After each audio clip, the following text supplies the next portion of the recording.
What's up, guys? It's your boy Souls here, and welcome back to Geometry to the Dizzle Dash. You already know. Now, you guys probably can't tell, but this is post-commentary Souls. Hey everybody, how you guys doing? I hope you're doing well. The reason that I'm doing post-commentary is because Audacity had the audacity to stop recording halfway through.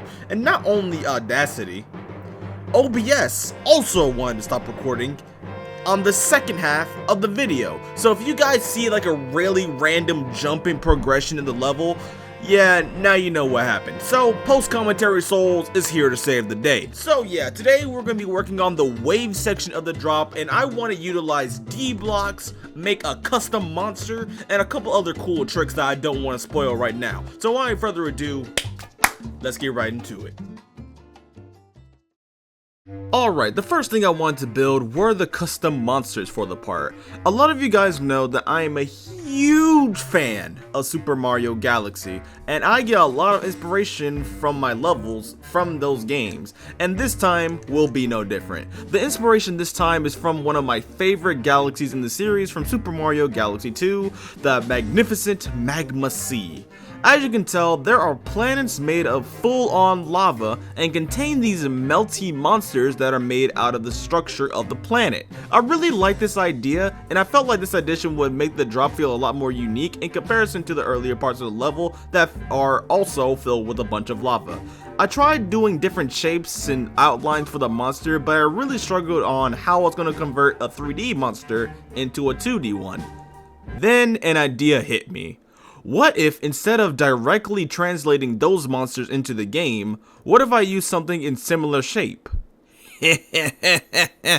Thank you, RobTob. You and your 2.2 sneak peeks really do help me out. The icon from the first 2.2 sneak peek was the perfect shape I was looking for, and it was similar enough to the melty monsters. So I got to work. I first started building on the top half of his head, then I copy pasted it to the bottom so I can get some easy symmetry for the monster. I also left an eye hole for the reference for, well, the eye.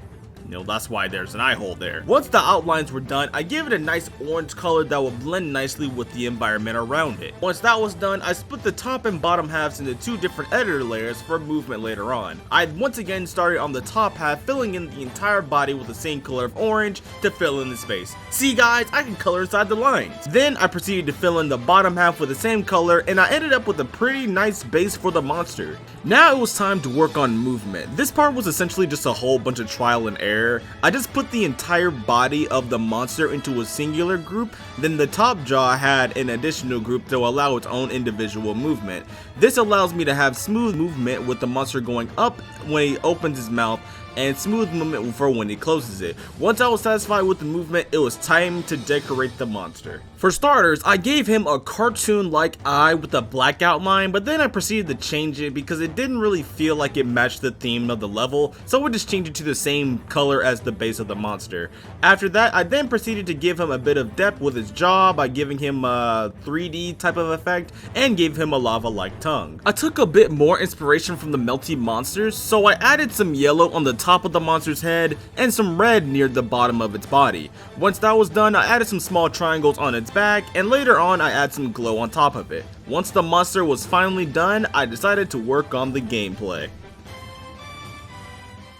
Making wave gameplay with D blocks without making it extremely boring or too challenging was a bit difficult at first, since I usually don't use D blocks that often. So what I did was I kind of played in the editor to see what type of route I wanted the player to go on. Now, I'll be honest, even with the final product, if you're halfway decent with the wave and got some extreme demons under your belt, you clearly don't have to use the columns as platforms strictly, but I think the columns are still a nice addition for newer players that want to follow a certain path. Play the part however you feel, you can spam, go on the platforms, your choice. Anyways, this inspiration actually came from a comment that I saw in the last video saying that they wanted some type of bridgeway in the level, and I thought that was a pretty cool idea. So the gameplay is basically based off of stone bridges that are going to be on the tops and bottoms of the level. I also put some green glow on the tops of these so the player can know that these platforms don't immediately kill you,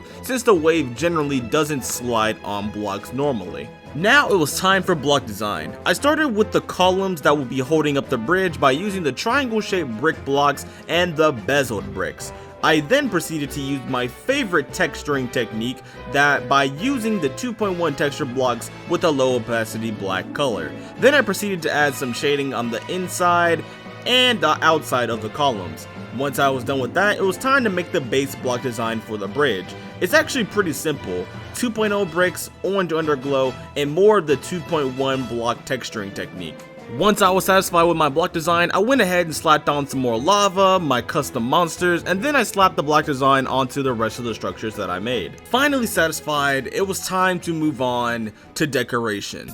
Decorating the bridge was actually pretty interesting. I put a wooden sign with the exclamation point indicating that lava monsters are in the area, and of course a classic grub top green arrow. I do, however, change this arrow a little bit later on. I wasn't really satisfied with the wooden sign being the only indicator to show where the dangerous parts of this part was, so I got a little bit creative. I actually put a low opacity black gradient on top of certain parts of the block design to show the path of the monsters, and surprisingly, it turned out pretty nice.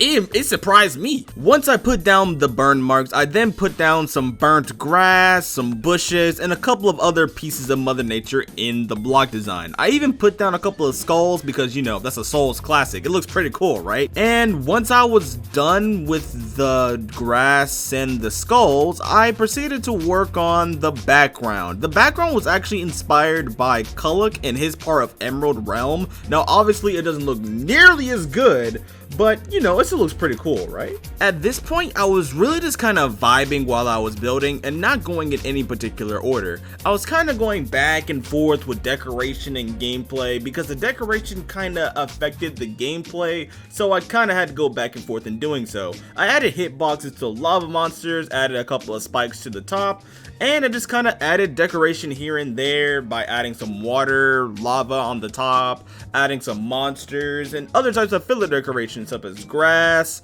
more of the monsters, and chains. Filler decoration, in summary, is basically what it's exactly called. Decoration that fills in space. At one point I did try adding custom saws to this part, but I was never really satisfied with any of the designs I made, so I just decided to scrap it and added more rotating dragons with fireballs following behind them.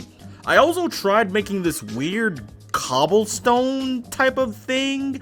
I was not satisfied with it at all, so I just decided to take a break for the day. So yeah, remember when I said I lost a lot of footage and Audacity was messing up and OBS stopped recording at one point and I was barely able to scrap this video together?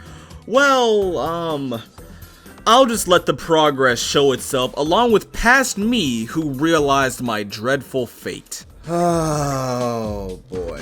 Okay, so I don't know how I'm going to edit this video because I wasn't recording when I made the foreground, the background, the arrows, and this part.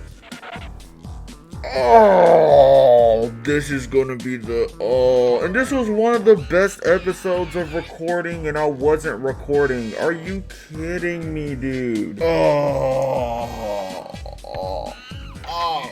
my soul hurts. Okay, so allow me to summarize what I did in case I didn't record it. So what I did is I finished up the wave part with the gameplay, the block design, and the little monsters that I most likely recorded. I also added some more decoration at the top, such as these fires, these 1.9 spinny things, making them various colors of orange and yellow and red. I put the big beast on the top as well to fill in space. I made the background out of regular color blocks, the outlining of the finger dash blocks, some rocks, and some grass, as well as the front with it being a little bit brighter and also moving a bit faster. We also worked on the transition right here where we made the block design similar to the part previously, but we just added a couple of thingies right here just to make this feel a little bit more unique. There is one thing I want to try out before closing out the video. Yeah, that's rough. Yeah, that's rough. We will be filling in this space with something later on. That'll probably be off camera, just like everything else off camera. But I think I am going to end the episode here just so I can get a video out. Thank you all so much for watching the video. I have really been enjoying the series. Even with this episode having a lot of hiccups, it still was a blast to record. If you guys are ready for the finale, I think, or dang near close to it, the finale of Viking Arena, yeah, this is basically the end right here, the last 20%. Please be sure to leave a like, 200 likes for the finale. It's been your boy Souls, and I will see you guys next time. Later. I can't believe we're actually at the end. Oh yeah, well I can't believe that you didn't realize you weren't recording. You absolute moron. Anyways guys, I really do hope you enjoyed the video. Let's just showcase the level.